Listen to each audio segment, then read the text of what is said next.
नमस्कार, बुलंद भारत टीवी पर आपका स्वागत है। मेरा नाम शंकर दत्त पंत है। मोदी सरकार के तीसरे कार्यकाल का पहला बजट पेश होने वाला है। 23 तारीख को वित्त मंत्री निर्मला सीतारमण देश का आम बजट पेश करेंगी। ये बजट कैसा होगा?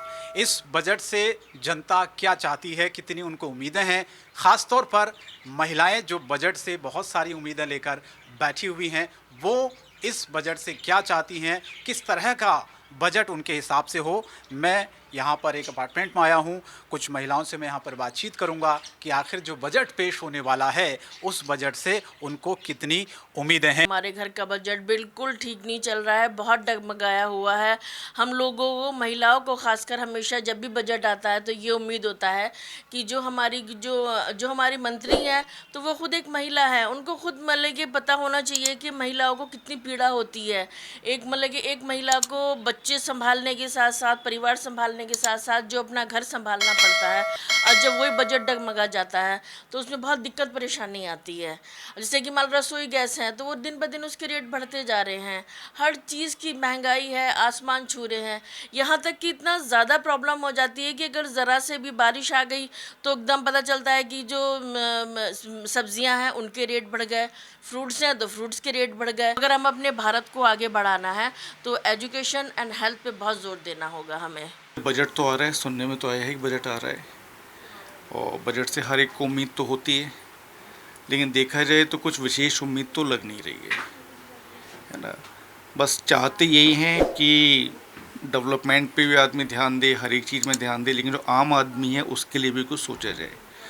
आप स्कीम में घोषित करेंगे कि हमने उज्ज्वला योजना पे इतना पैसा दे दिया है, उस पर इतना पैसा, वो नहीं चाहिए भाई। कम से कम कुछ तो ऐसा करो कि जो आम आदमी को राहत महसूस हो। बजट इस बार ऐसा हो कि जैसे आजकल बहुत हम देखते हैं कि मिडिल क्लास फैमिलीज़ को बहुत प्रॉब्लम होती है।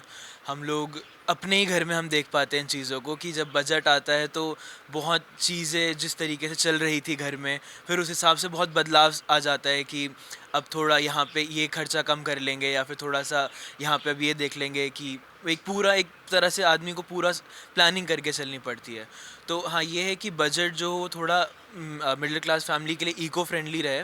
दूसरा, फिर हेल्थ केयर सेक्टर्स में, क्योंकि कहा जाता है कि हमारा इंडिया टॉप मोस्ट में आता है, कि मतलब हमारे इंडिया में बेस्ट हेल्थ केयर फैसिलिटीज़ हैं, पर प्रॉब्लम यह है कि वो अभी सबको मिल नहीं पाती है। मतलब उस तरीके की फैसिलिटीज़ हर इंसान अफोर्ड नहीं कर पाता है, तो वो थोड़ा इजी रहे उन लोगों के लिए। हमारे हिसाब से कि जिन सेक्टर्स पे ख़ास ध्यान देना चाहिए वो हेल्थ केयर और एजुकेशन में मोस्टली होने चाहिए, क्योंकि अगर इंसान को एजुकेशन मिलेगी तो ओवरऑल जो हमारे भारत में जितनी परेशानियां चल रही हैं, अगर इंसान वेल एजुकेटेड होगा तो शायद ये कम हो जाएंगी। तौर पर हम देखते हैं कि जब आम बजट पेश होता है तो पूरा हिंदुस्तान एक नज़र गड़ाए बैठा रहता है वित्त मंत्री की तरफ कि क्या इस बार नए ऐलान होंगे, कौन से सेक्टर्स को क्या तोहफे मिलेंगे।